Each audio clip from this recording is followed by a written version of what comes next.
Hi అండి, welcome to our channel. ఇదిగోండి మన ఛానల్లో కనిపించింది ఇదేంటో అనుకుంటున్నారా? పూచీపురండి. మన అమ్మమ్మలో వాడిన చీపురు ఇదేనండి. మనకైతే తెలియదు కానీ చాలా వరకు దీన్ని చూసుండ్రు. మీకు ఇంకోటి చూపించేస్తాను వచ్చండి. ఇగోండి ఇవేంటా కాయలు అనుకుంటున్నారా? చెప్పుకోండి చూద్దాం. ఇవి కాయలు కాదండి, పువ్వులే. చూడండి ఎంత ముద్దుగా ఉన్నాయో, బాల్స్ వలె ఉన్నాయి చూడండి. కానీ ఇవి ఒక్కరోజు ఎండితే ఇలా అయిపోతాయండి. ఇదిగోండి చూడండి, చాక్లెట్లా అయిపోయాయి.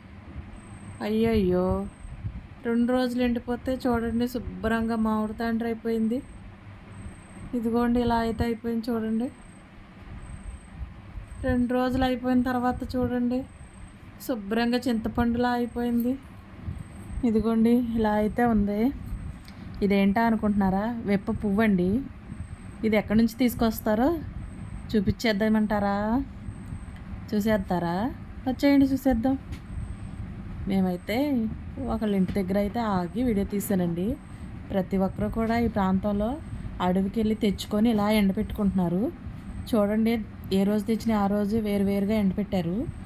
మొత్తం కలిపి అయితే ఎండపెట్టట్లేదు. ఈ పచ్చగున్న అయితే ఈరోజు తెచ్చినవి ఫ్రెష్. ఈరోజు తెచ్చినవి ఏమో ఇలా ఉంటాయి చూడండి. ఇప్పుడు అడవిలోకి అయితే వెళ్ళిపోదాం వచ్చేయండి.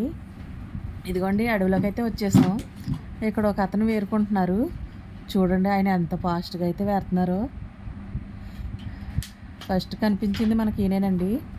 మనుషులేమో తక్కువ, ఇక్కడ చెట్లేమో ఎక్కువ. అడవులు కదండి, తెలంగాణ అడవులకైతే వచ్చేసాం మేము. అయిగోండి ఎంత ముద్దుగా ఉన్నాయో చూడండి. నాకైతే ఇవి భలే నచ్చేయండి. ఆయన అడిగాను, మీరు ఎందుకు ఇవి ఏరుతున్నారు, ఏం చేస్తారు అని అడిగితే ఆయన అంటున్నారు, ఇవి విప్ప పువ్వమ్మ, విప్ప సారా కాస్తాము. ఇవి మళ్ళీ కేజీ వచ్చి 50 రూపాయలు 70 రూపాయలు చొప్పున అమ్ముకుంటాము.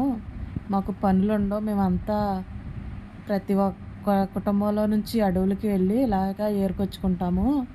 ఏరుకొచ్చుకొని ఎండబెట్టి వర్షాకాలం ఇవే మాకు ఆధారం. పనులేమీ ఉండవు, అడవి కదా, వీటిని అమ్ముకొని మేము బ్రతుకుతాము అని చెప్పారు. ఇదిగోండి చిన్నపిల్లలు కూడా వెళ్ళైతే వేరుతున్నారు చూసారా? చుట్టంతా అడవేనండి. ప్రతి ఒక్కటే విప్ప చెట్లే. అన్ని చెట్లు ఎండిపోయాయి చూడండి, పచ్చగా అయితే లేవు. విప్ప చెట్టు ఎక్కడున్నా సరే పచ్చగా చిగురు చేసి ఉంది. దానికి ఏమో ఎర్ర చిగురును పచ్చ పూత ఉందండి విప్ప చెట్టు. అది ఎక్కడున్నా సరే డిఫరెంట్గా కనిపిస్తుంది. ఇదిగోండి ఈ అడవిలో మాకు కనపడక ఒక బండి, ఒక ఆటో అయితే కనిపించాయి. మనుషులు అన్నవాళ్ళు అయితే లేరండి. మాకైతే చాలా భయం వేసింది. అక్కడొకళ్ళు అయితే ఆ పూలు వేరుకునే వాళ్ళే ఉన్నారు. ఇంకా వేరే వాళ్ళు అయితే మాకు కనిపించట్లేదు. ఫస్ట్ అయితే భయం వేసింది నాకు వాళ్ళ దగ్గరికి వెళ్తానికి.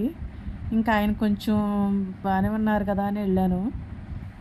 ఇదిగోండి ఈవిడ కొంచెం పర్వాలేదండి, బాగానే ఉన్నారు. ఆవిడనేమో పలకరిస్తూ ఉంటే మాట్లాడలేదు. సరే అని వచ్చేస్తున్నాము.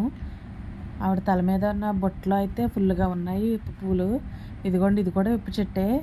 ఇంత విప్ప చెట్లు అయితే వాళ్ళ ఇళ్ళ దగ్గరలో ఉన్నాయి, అడవిలో ఉన్నాయి. అదిగోండి అది కనిపించే పెద్ద చెట్టు కూడా విప్ప చెట్టేనండి. ఇలా ప్రతి ఒక్క విప్ప చెట్టు దగ్గరికి వదలకోకుండా ప్రతి ఒక్క కుటుంబం వెళ్ళి ఏరుకొచ్చుకుంటున్నారు. ఈ వీడియో నచ్చి ఉంటే ఛానల్